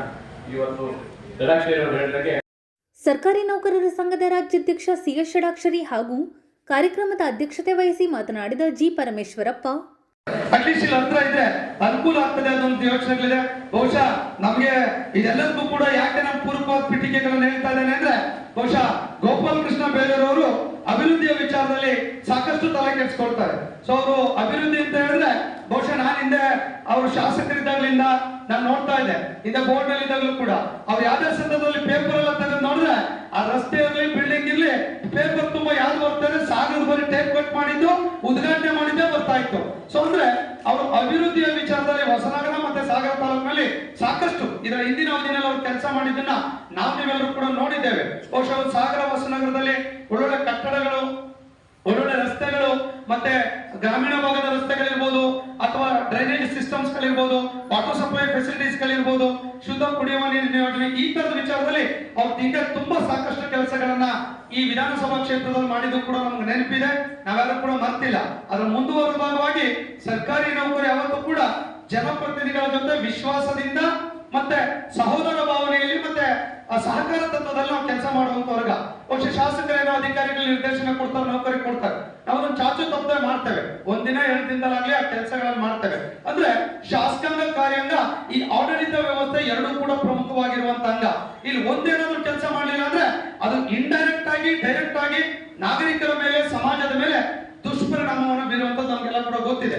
ಆ ಹಿನ್ನೆಲೆಯಲ್ಲಿ ಬಹುಶಃ ಶಾಸಕರು ಮಾಡುವಂತ ಎಲ್ಲ ಒಳ್ಳೆ ಕೆಲಸ ಜೊತೆ ಈ ತಾಲೂಕಿನ ಎಲ್ಲ ನೌಕರ ಬಂದವರು ಕೂಡ ಅತ್ಯಂತ ಕಳಕಳಿ ಮತ್ತೆ ಪ್ರಾಮಾಣಿಕತೆಯಿಂದ ನಾವೆಲ್ಲ ಕೂಡ ನೋಡ್ತಾ ಇದ್ದೇವೆ. ಬಹುಶಃ ಪ್ರಯತ್ನವನ್ನು ಮಾಡಿ ಆ ಕಟ್ಟಡಕ್ಕೆ ಅನುದಾನವನ್ನು ತರುವಂತ ವಿಚಾರದಲ್ಲಿ ಮತ್ತೆ ಈ ಕಟ್ಟಡ ತುಂಬಾ ಗುಣಮಟ್ಟದಿಂದ ನಿರ್ಮಿತಿ ಕೇಂದ್ರದ ಮೂಲಕ ಸುಂದರವಾಗಿ ಮೂಡಿ ಬರಲಿಕ್ಕೆ ಅವ್ರು ತುಂಬಾ ಅವ್ರ ಟೀಮ್ ಪ್ರಯತ್ನ ಮಾಡಿದ್ದಾರೆ. ನಿಮ್ಮೆಲ್ಲರ ಒಂದು ಜೋರಾದ ಚಪ್ಪಾಳೆ ಮೂಲಕ ನಾನು ಅವ್ರಿಗೆ ಅಭಿನಂದನೆಯನ್ನ ಮಾಡ್ತೇನೆ. ಸೊ ಯಾಕಂದ್ರೆ ಅವ್ರು ಹೇಳ್ತಾ ಇದ್ರು RTIಗಳು ಕೇಳ್ತಾರೆ ಸಹಜ. ಸೊ ಬಹುಶಃ ಯಾರಿಗೂ ಬಿಡ್ತದೆ, ಮುಖ್ಯಮಂತ್ರಿಗಳಿಗೂ ಬಿಡಲ್ಲ, ಪ್ರಧಾನಮಂತ್ರಿಗಳಿಗೂ ಬಿಡಲ್ಲ, ಶಾಸಕರಿಗೂ ಬಿಡಲ್ಲ, ನಮಗೂ ಬಿಡಲ್ಲ. ನೋಡ್ತಿರಲ್ಲ, ನಮ್ದೆಲ್ಲ ದಿನ ನೋಡ್ತಿರ್ತೀರ, ಏನು ಮಾಡ್ಲಿಕ್ಕೆ ಆಗೋದಿಲ್ಲ. ಇವೆಲ್ಲದರ ನಡುವೆ ಕೆಲಸ ಮಾಡೋದು. ಅವ ಶಿಕ್ಷಕರು ಆರಾಮಿದಾರ, ಬಿಸಿ ಊಟ ಸರಿ ಇಲ್ಲ, HMC ಸರಿ ಇಲ್ಲ, ಮಾಹಿತಿ ಹಕ್ಕಳು ಅವ್ರಿಗೂ ಸಮಸ್ಯೆ ಇಲ್ಲ, ತಹಶೀಲ್ದಾರ್ಗಳು ಇವುಗಳು ಆರಾಮಿದಾರ, ಅವರು ಆರಾಮಿಲ್ಲ, PDO ರೆವಿನ್ಯೂ ಇನ್ಸ್ಪೆಕ್ಟರ್ ಆರಾಮಿದಾರ, ಅವರು ಇಲ್ಲ, ಸರ್ಕಾರದ IAS ಆಫೀಸರ್ DC ಗಳು ಆರಾಮಿದಾರ. ಯಾರು ಎಲ್ಲರೂ ಒತ್ತಡದಲ್ಲಿ ಬದುಕ್ತಿದೀವಿ, ಎಲ್ಲರೂ ಕೆಲಸಗಳನ್ನು ಮಾಡ್ತಿದ್ವಿ. ಅದೇನೇ ಮಾಡಿದ್ರು ಕೂಡ ನಿಯಮಬದ್ಧವಾಗಿ ಕಾನೂನು ಪ್ರಕಾರ ಮಾಡಿದ್ರೆ ಆ ದೇವ್ರಿಗೂ ಕೂಡ ನಾವು ಎದುರ್ಕೊಳ್ಳೋದು ಬೇಡ ಅನ್ನುವಂಥದ್ದನ್ನ ನಾ ಪರಮೇಶ್ವರ್ ಬಹಳ ಸಲ ಹೇಳ್ತಿದ್ದೆ. ಸೊ ಹಾಗಾಗಿ ಈ ಕಟ್ಟಡ ಕಟ್ಟಿದ್ರೆ RTI ಅಲ್ಲ, ಅದು CBI ಒಂದು ಎಂಕ್ವೈರಿ ಮಾಡಲಿ, ಸಂಘಕ್ಕೆ ಏನು ರೋಲ್ ಇಲ್ಲ. ಇದು ಸಂಘ ಜಾಗ ಕೊಟ್ಟಿದೆ, ಸರ್ಕಾರ ಕಟ್ಕೊಡುತ್ತಷ್ಟೇ. ಅದು ಇಟ್ ಈಸ್ ಇನ್ ಬಿಟ್ವೀನ್ ಸರ್ಕಾರ ಅಂಡ್ ಏಜೆನ್ಸಿ. ಇದ್ರಲ್ಲಿ ನಮ್ದು ಏನೂ ರೋಲ್ ಇರಲ್ಲ, ನಮ್ಮ ಅಕೌಂಟಿಗೆ ದುಡ್ಡು ಬರಲ್ಲ, ನಾವು ಅವ್ರಿಗೆ ಚೆಕ್ ಕೊಡಲ್ಲ, ಏನೂ ಸಂಬಂಧ ಇಲ್ಲ ಅನ್ನುವಂಥದ್ದನ್ನು ಕೂಡ ಈ ತಾಲೂಕಿನಲ್ಲಿ ಯಾರ್ಯಾರು RTI ಕೇಳ್ತಾರೆ ಅವ್ರಿಗೆ ಕೂಡ ಈ ಮಾಧ್ಯಮದಲ್ಲಿ ನಾನು ಹೇಳಲಿಕ್ಕೆ ಬಯಸ್ತೇನೆ. ಇದು ನಮ್ಮ ಸಂಘಕ್ಕೆ ಒಂದಷ್ಟು ಸಂಬಂಧ ಇಲ್ಲ. ಸರ್ಕಾರನ ವೇಳೆದಾಗ ಹಿಂಗ್ ಮಾಡಿದ್ರು ಮಾಡೋದಷ್ಟೇ. ಪ್ಲಾನ್ ಎಸ್ಟಿಮೇಟ್ ಎಲ್ಲ ಡಿಪಾರ್ಟ್ಮೆಂಟ್ ಕೆಲಸ, ನಮ್ದೇನು ರೋಲ್ ಇಲ್ಲ. ಮತ್ತೆ ಪರಮೇಶ್ವರ್ನವ್ರು 1.5 ಕೋಟಿ ಎಷ್ಟು ಕಮಿಷನ್ ಹೊಡೆದಿದ್ದಾರೆ ಅಂತ ನೀವು ಯೋಚನೆ ಮಾಡಬಹುದಲ್ಲ, ಅವ್ರು ಹೇಳಿದಕ್ಕೆ ಕೇಳ್ತಾರೆ. ಸೊ ಹಾಗಾಗಿ ಆ ಥರದ್ದು ಯಾವುದು ಕೂಡ ಇಲ್ಲ ಅನ್ನೋದನ್ನ ಬಹಳ ಸ್ಪಷ್ಟವಾಗಿ ನಾನು ಹೇಳಿಕ್ ಬಯಸ್ತೇನೆ. ನಾನು ಕೂಡ ಅದೇ ವಿಚಾರದಲ್ಲಿ ಮಾತ್ರ ಅದೇ ತರ ಮಾಡಿ ಪ್ಲಾನ್ ಅನ್ನ ಮಾಡಿ ಅವ್ರಿಗೂ ಕೂಡ ಅದನ್ನ ಹೇಳೋ ಕೆಲಸವನ್ನು ಮಾಡಿದ್ದೇವೆ. ತುಂಬಾ ಸಂತೋಷ. ಈ ತಾಲೂಕಿನ ಬರುವಂತ ದಿನಗಳಲ್ಲಿ ಶಾಸಕರು ಕೂಡ ಅದಕ್ಕೆ ಪೂರ್ವಕವಾಗಿ ಚರ್ಚೆ ಮಾಡ್ತಾ ಇದ್ದಾರೆ. ಇಲ್ಲೆಲ್ಲೂ ಕೂಡ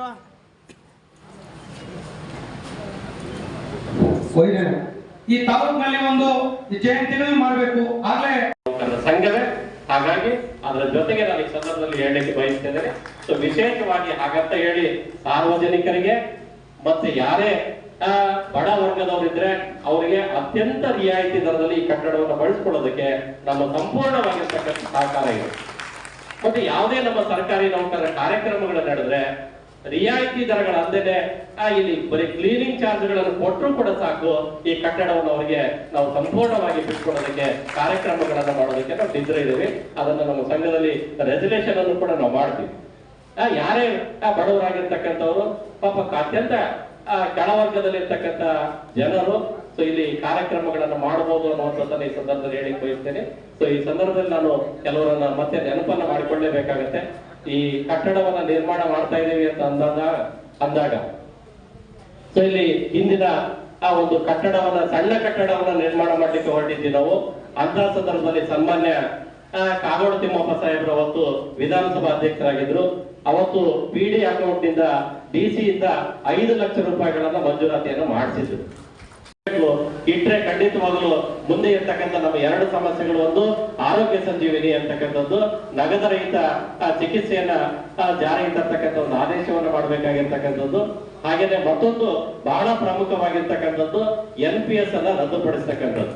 ನಮ್ಮ ಮುಂದಿನ ರಾಜ್ಯಾಧ್ಯಕ್ಷರ ಉದ್ದೇಶವೇ NPS ಅನ್ನ ಹೋಗ್ಲಾಡಿಸ್ಬೇಕು ಅಂತಕ್ಕಂಥ. ಬಹಳ ಚೆನ್ನಾಗಿ ನೆನಪಿರ್ಲಿ, ನಮ್ಮ ಅನೇಕ ಜನ NPS ನೌಕರ ಬಂಧುಗಳು ಅನೇಕ ಬೇರೆ ಬೇರೆ ಕಡೆಗಳಲ್ಲಿ ಬೇರೆ ಬೇರೆ ರೀತಿಯಾಗಿರ್ತಕ್ಕಂಥ ಚಾಟಿಂಗ್ಗಳನ್ನು ಮಾಡ್ತಾರೆ.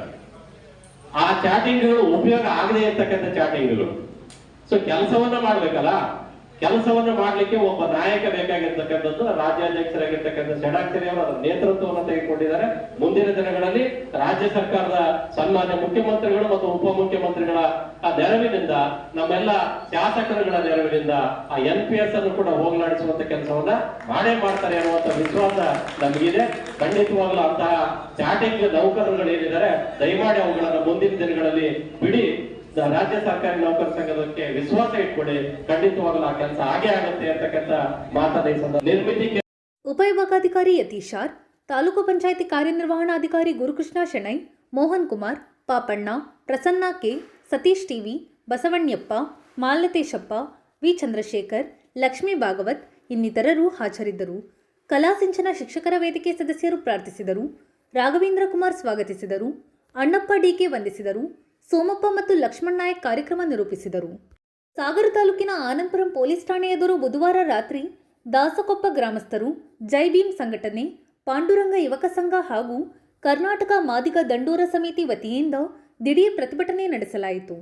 ದಾಸಕೊಪ್ಪದ ದಲಿತ ಮಹಿಳೆ ಮೇಲೆ ವರದಕ್ಷಿಣೆ ಕಿರುಕುಳ ಹಾಗೂ ಗಂಡ ಅತ್ತೆ ಸೇರಿ ವಿಷ ಕುಡಿಸಿದ ಘಟನೆಗೆ ಸಂಬಂಧಪಟ್ಟಂತೆ 11 ಜನರ ವಿರುದ್ಧ ಕ್ರಮ ಕೈಗೊಳ್ಳುವಂತೆ ಒತ್ತಾಯಿಸಿ ಈ ಪ್ರತಿಭಟನೆ ನಡೆಯಿತು. ಸಂತ್ರಸ್ತ ಮಹಿಳೆ ಜಯಮಾಲಾಯಾನೆ ಜಯಲಕ್ಷ್ಮಿ ಸಾವು ಬದುಕಿನ ನಡುವೆ ಹೋರಾಟ ನಡೆಸುತ್ತಿದ್ದಾರೆ. ತಕ್ಷಣ ಆರೋಪಿಗಳನ್ನು ಬಂಧಿಸಿ ಸೂಕ್ತ ಕಾನೂನು ಕ್ರಮ ತೆಗೆದುಕೊಳ್ಳಿ ಎನ್ನುವುದು ಪ್ರತಿಭಟನಾಕಾರರ ಒತ್ತಾಯವಾಗಿತ್ತು. ಈ ಸಂದರ್ಭದಲ್ಲಿ ಮಾತನಾಡಿದ ಸಂಘಟನೆ ಪ್ರಮುಖರು ಹಾಗೂ ಗ್ರಾಮಸ್ಥರು, ನ್ಯಾಯ ಕೊಡಿಸ್ಬೇಕು ಅನ್ನೋ ಉದ್ದೇಶಕ್ಕೋಸ್ಕರ ಅಷ್ಟೇ. ಹೆಣ್ಣು ಜಯಮಾಲಾ ಅನ್ನೋ ಒಂದು ಹುಡುಗಿನ ಜಯಮಾಲಾ ಅನ್ನೋ ಹುಡುಗಿನ 3 ವರ್ಷದ ಹಿಂದೆ ಚನ್ನಗಿರಿಯಿಂದ ನಮ್ಮೂರಿನ ಚರಣ್ ರಾಜ್ ಅನ್ನೋನಿಗೆ ಶಾಸ್ತ್ರೋಕ್ತವಾಗಿ ಮದುವೆ ಮಾಡಿಕೊಟ್ಟಿದ್ರು. ಅಂದರೆ ಅರೇಂಜ್ ಮ್ಯಾರೇಜ್ ಮಾಡಿಕೊಟ್ಟಿದ್ರು, ಎಲ್ಲರ ಸಮ್ಮುಖದಲ್ಲಿ ಮಾಡಿಕೊಟ್ಟಿದ್ದು. ಆದರೆ ಮಾಡಿಕೊಟ್ಟು 4 ತಿಂಗಳು ಒಟ್ಟಿಗೆ ಇದ್ರು, ಚೆನ್ನಾಗಿದ್ರು. 4 ತಿಂಗಳ ನಂತರ ಅವನು ಜಾತಿ ವಿಚಾರ ತಕ್ಕೊಂಡು ಏನೋ ಮಾಡ್ಕೊಂಡು ವರದಕ್ಷಿಣೆ ತಗೊಂಬ ಹಾಗೆ ಹಿಂಗೆ ಅಂದ್ಕೊಂಡು ಶುರು ಮಾಡ್ಕೊಂಡ. ಅದು ಅವರ ಅಮ್ಮ ಅಪ್ಪ ಎಲ್ಲರೂ ಇವನ್ ಪರವಾಗಿ ಸಪೋರ್ಟ್ ಮಾಡಿಕೊಂಡು ಆ ಹುಡುಗಿಗೆ ದಿನ ಹೊಡೆಯೋದು ಬಡಿಯೋದು, ಸಪ್ರೇಟ್ ತಟ್ಟೆ ಲೋಟ ಇಟ್ಟು ಅವಳಿಗೆ ತುಂಬ ಚಿತ್ರಹಿಂಸೆ ಮಾಡಿ ಜೀವನ ಮಾಡಿಸಿದ್ದಾರೆ. ಆ ಮಗುನ ಸಮೇತ ಒಂದು ವರ್ಷದ ಮಗು ಇದೆ. ಆ ಮಗುಗೆ ಸಮೇತ ತಿಂಗಳಿಗೆ 1 ಸೋಪ್ ಸಮೇತ ತಂದು ಕೊಡಲ್ಲ. ಅಪ್ಪ ಆದವನು 1 ಸೋಪ್ ತಂದು ಕೊಟ್ಟಿಲ್ಲ, ಹಾಸ್ಪಿಟ್ಲಿಗೆ ಸಮೇತ ಕರ್ಕೊಂಡೋಗಿ ಗೊತ್ತಿಲ್ಲ. ಇಂಥ ವಿಚಾರ ಬಂದಾಗ ನಮ್ಮ ದಾಸಕೊಪ್ಪ ಊರಿನ ಗ್ರಾಮಸ್ಥರ ಮುಂದೆ ಈ ವಿಚಾರ ಬಂತು. ಆ ಹೆಣ್ಮಗಳು ಬಂದು ಹೇಳಿದ್ಲು. ಆ ವಿಚಾರವಾಗಿ ಎಲ್ಲ ಮುಖಂಡರನ್ನ ಸೇರಿಸಿ ಒಂದು ತೀರ್ಮಾನ ಮಾಡೋಣ ಅಂತ ನಿನ್ನೆ 2 ಗಂಟೆಗೆ ಎಲ್ಲ ಸೇರಿಸೋ ವ್ಯವಸ್ಥೆ ಮಾಡಿದ್ವಿ. ಆ ವ್ಯವಸ್ಥೆ ಮಾಡಿದಾಗ ಅವ್ರ ಮನೆಯಲ್ಲೇ ಒಂದು ಗೊಂದಲ ಕ್ರಿಯೇಟ್ ಮಾಡಿಕೊಂಡು ಅಪ್ಪ ಪಿನೈಲ್ ಕುಡ್ದಂಗೆ ನಾಟಕ ಮಾಡೋದು, ಉಳಿದವರೆಲ್ಲ ಅವ್ನಿಗೆ ಸಪೋರ್ಟ್ ಮಾಡ್ಕೊಂಡು ಹೋಗೋ ಥರ ನಾಟಕ ಮಾಡಿದ್ರು. ನಾಟಕ ಮಾಡೋ ಟೈಮಲ್ಲಿ ಈ ಹುಡುಗಿಗೆ ಯಾವತ್ತೂ ಇವರೇ ತಂದಿಟ್ಟಿರೋ ವಿಷ ಇತ್ತು. ಆ ವಿಷಯನ ಇವಳು ನೋಡಿದಾಳೆ. ಆ ನೋಡಿದ ತಕ್ಷಣ ಇವರು ಅದನ್ನು ತಕ್ಕೊಬಂದು ಅವಳ ಸ್ಟೇಟ್ಮೆಂಟ್ ಪ್ರಕಾರನೇ ನನ್ನ ಗಂಡ ಮತ್ತು ನನ್ನ ಅವರ ತಾಯಿ ಇಬ್ಬರು ಸೇರಿಕೊಂಡು ನನಗೆ ಗಂಟು ಹಿಡ್ಸ್ಕೊಂಡು ಕುಡಿಸಿದ್ದಾರೆ. ಇದಕ್ಕೆ ಸಪೋರ್ಟ್ ಮಾಡಿದವರು ಒಟ್ಟು 11 ಜನ ಅಂತ ಅಕ್ಯೂಸ್ಡ್ ಅಂತ ಕೊಟ್ಟಿದ್ದಾಳೆ. ಹುಡುಗಿ ಸ್ಟೇಟ್ಮೆಂಟ್ ಪ್ರಕಾರ ಇದೆ. ಆ 11 ಜನರಲ್ಲಿ 4 ಜನರನ್ನ ಅರೆಸ್ಟ್ ಮಾಡಿದ್ರು ಪೊಲೀಸರು. 4 ಜನ ಯಾರಂದ್ರೆ ಹುಡುಗ ಮತ್ತೆ ಹುಡುಗನ ತಾಯಿ, ಆಮೇಲೆ ಪ್ರಸನ್ನ ಮತ್ತೆ ಗೌತಮನ 4 ಜನ ಅರೆಸ್ಟ್ ಮಾಡಿದ್ರು. 4 ಜನದಲ್ಲಿ ಇಬ್ಬರನ್ನ ಸ್ಟೇಷನ್ಗೆ ಹ್ಯಾಂಡ್ ಓವರ್ ಮಾಡಿದ್ದು, ಕೋರ್ಟಿಗೆ ಹ್ಯಾಂಡ್ ಓವರ್ ಮಾಡಿ ಅಲ್ಲಿಂದ ಜೈಲಿಗೆ ಕರ್ಕೊಂಡೋಗಿದ್ದಾರೆ.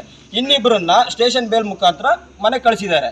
ಇಲ್ಲಿ ಈ ಥರ ಮನೆ ಕಳಿಸಿರಿ, ಅರೆಸ್ಟ್ ಮಾಡಿದ 4 ಜನದಲ್ಲಿ ಇಬ್ಬರನ್ನ ಬಿಟ್ಕೊಂಡು ಇನ್ನಿಬ್ಬರನ್ನ ಸ್ಟೇಷನ್ಗೆ ಜೈಲಿಗೆ ಕಳಿಸೋದು, ಇನ್ನು ಉಳಿದು 9 ಜನನ್ನ ಹಾಗೆ ಹೊರಗೆ ಬಿಡೋದು. ಆದರೆ ನ್ಯಾಯಾಂಗ ವ್ಯವಸ್ಥೆ ಎಲ್ಲಿದೆ? ಆ ಹೆಣ್ಣಿಗೆ ನ್ಯಾಯ ಎಲ್ಲಿ ಸಿಗುತ್ತೆ? ಇಷ್ಟೆಲ್ಲ ಆದಾಗ ಹೆಣ್ಣು ಮತ್ತೆ ಕೊನೆ ಉಸಿರು ಎಳೆದ್ಬಿಟ್ರೆ ಇನ್ನು ಎಲ್ಲಿ ಸಿಗುತ್ತೆ ನ್ಯಾಯ? ಇವ್ರು ಬೇಲ್ ತಗೊಂತಾರೆ, ಮನೇಲಿ ಇರ್ತಾರೆ, ನಾಳೆ ಬಂದು ಎದೆ ತೊಡ್ಕೊಂಡು ಏನೂ ಆಗಿಲ್ಲ, ನಿಮ್ಗೆ ಏನು ಮಾಡೋಕ್ಕಾಗಿಲ್ಲ ಅಂತ ಹೇಳ್ತಾರೆ. ನ್ಯಾಯ ಸಿಗ್ಬೇಕು ಅಂತ ಹೇಳಿ ನಾವು ಊರವರು ಎಲ್ಲರೂ ಬಂದು 2ನೇ ಸರಿ ಇದು ನಾವು ಧರಣಿ ಕುತ್ಕೊಳ್ತಾ ಇರೋದು. ಮೊನ್ನೆ ನಾವು ಹೋರಾಟ ಮಾಡೋಕ್ಕೋಸ್ಕರ ಬಂದಿದ್ವಿ. ಅದು ಅವಳ ಸ್ಟೇಟ್ಮೆಂಟ್ ತಗೊಳ್ಬೇಕು ಅಂತ ಹೇಳಿ ಹೇಳ್ಕೊಂಡು, ಯಾರು ಜಯಮಾಲಾ ಅನ್ನೋ ಹುಡುಗಿಯ ಸ್ಟೇಟ್ಮೆಂಟ್ ತಗೋಬೇಕು ಅಂತ ಹೇಳಿ ಹೇಳಿದ್ದಕ್ಕೆ ನಾವೆಲ್ಲ ನಮ್ಮ ಊರಿನವರು ಎಲ್ಲರೂ ವಾಪಸ್ ಹೋದ್ವಿ. ಆದರೆ ಈಗಿನ ಪರಿಸ್ಥಿತಿ ಸರಿ ಇಲ್ಲ. ಈಗ ಎಷ್ಟು 11 ಜನ ಅವ್ರನ್ನ ಅವಳು ಹುಡುಗಿ ಹೆಸರು ಕೊಟ್ಟಿದ್ಲಂತೆ. ಇದರಲ್ಲಿ 2 ಜನನ ಈಗ ಶಿವಮೊಗ್ಗ ಕರ್ಕೊಂಡೋಗಿದ್ದಾರೆ. ಆದರೆ 2 ಜನ ಇಲ್ಲೇ ಇದ್ದವ್ರನ್ನ ಮನೆಗೆ ಕಳಿಸಿದ್ದಾರೆ. ಯಾಕೆ? ಇದು ನ್ಯಾಯ ಅಂತ ಅಲ್ಲ. ಈ ಹೆಣ್ಣು ಮಗಳಿಗೆ ನಮಗೆ ನ್ಯಾಯ ಸಿಗಬೇಕು. ಈಗ ಮದುವೆಯಾಗಿ 3 ತಿಂಗಳು ಆ ಮಗಳು, ಅವಳಿಗೆ ಹೆಣ್ಣು ಮಗಳು ಹುಟ್ಟಿದ್ದಾಳೆ.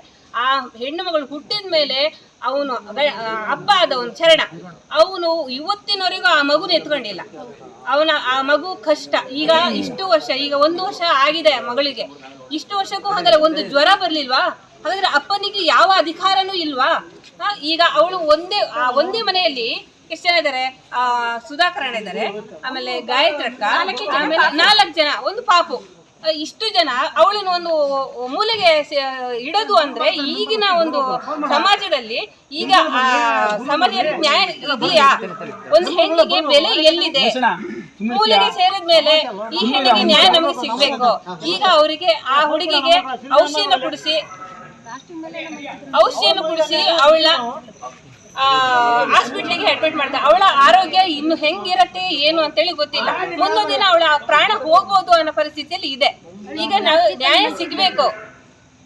ಎಲ್ಲ ನಮ್ಮ ಊರವರು ಎಲ್ಲರೂ ನಾವು ಇಷ್ಟೆಲ್ಲ ಹೋರಾಟ ಮಾಡಿದ್ದಕ್ಕೆ ನಾವು ಅವಳಿಗೆ ಒಂದು ನ್ಯಾಯ ಸಿಗ್ಬೇಕು ಅಂತಾನೆ ಹೋರಾಡ್ತಿದೀವಿ. ನ್ಯಾಯ ಸಿಗ್ಲೇಬೇಕು, ಸಿಕ್ಕೇ ಸಿಗತ್ತೆ. ಪ್ರಮುಖರಾದ ವಿಕಾಸ್, ಅಕ್ಷಯ್, ನಾಗರಾಜ್, ವಿಜಯೇಂದ್ರ, ಸುದೀಪ್, ಪ್ರಶಾಂತ್, ನವೀನ್, ರಮೇಶ್, ಉಮೇಶ್, ಶ್ರೀಧರ್ ಇನ್ನಿತರರು ಹಾಜರಿದ್ದರು. ಸ್ಥಳಕ್ಕೆ ಆಗಮಿಸಿದ ಡಿವೈಎಸ್ಪಿ ಗೋಪಾಲಕೃಷ್ಣ ಟಿ ನಾಯ್ಕ್ ಮಾತನಾಡಿ, ನಾಳೆ ನೀವು ಇಲ್ಲಿ 11 ಮಂದಿ ಕುಳಿತರು ಅಂತ ಹೇಳ್ತೀರಾ, ಅವರು CDR ಅಥವಾ ಮೊಬೈಲ್ ಟವರ್ ನೋಡಿದಾಗ ಅಥವಾ ಬೇರೆ ಫಾರ್ ಎಕ್ಸಾಂಪಲ್ ಕೋರ್ಟಲ್ಲಿ ಅದು ನಾಳೆ ಕೇಸ್ ತೋರಿಸಿ ಹಳ್ಳ ಹಿಡಿದು ಹೋಗ್ಬೋದು. ಅವ್ರು ಫಸ್ಟ್ ಅರ್ಥ ಮಾಡ್ತಾರೆ. ಅದಕ್ಕೆ ನಾವು ಪೊಲೀಸ್ ಇಲಾಖೆಯವರು ಯಾಕೆ ಹರಿಬರಿ ಮಾಡ್ತಾರೆ? ಇಂಥ ಪ್ರಕರಣದಲ್ಲಿ 2 ವಿಚಾರ ಇದೆ. ಒಂದು, ಯಾವುದೇ ಕಂಡೀಷನ್ ಫ್ಯಾಮಿಲಿ ಗಂಡ ಹೆಂಡತಿ ವಿಚಾರ ಆದರೆ ದುಃಖದಲ್ಲಿರೋದ್ರಿಂದ ಕಂಪ್ಲೇಂಟ್ ಕೊಟ್ಟರು ಇಲಾಖೆಯವರು 7 ದಿವಸ ವೇಟ್ ಮಾಡಿ, ಯಾಕೆ ಅಂದರೆ ಹೊಂದಾಣಿಕೆ ಮಾಡಲಿಕ್ಕೆ ಅವಕಾಶ ಇದ್ದರೆ ಮಾಡುವಂಥದ್ದು. ಸೊ ಅದನ್ನು ನಾವು ಗಮನದಲ್ಲಿ ಇಟ್ಕೊಂಡಿದ್ದೀವಿ. ಬಟ್ ನಮಗೆ ಆಗಲಿ ನಮ್ಮ ತನಿಖಾಧಿಕಾರಿಯಾಗಲಿ ಇಷ್ಟೇ ಪ್ರಮಾಣದಲ್ಲಿ ಅಟ್ರಾಸಿಟಿ ಆಗಿದೆ ಅಂತ ಗೊತ್ತಾಗ ಈಗಲೇ ಇನ್ನೇ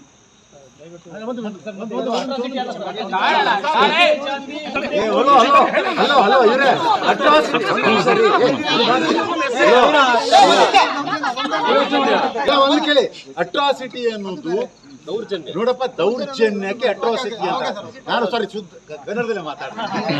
ಆಯ್ತು, ಇದು ದೌರ್ಜನ್ಯ. ನಾನು ಹೇಳುದು ದೌರ್ಜನ್ಯ ಅಂದ್ರೆ ಮಹಿಳೆಯರ ವಿರುದ್ಧ ಅಟ್ರಾಸಿಟಿ ಅಂತ.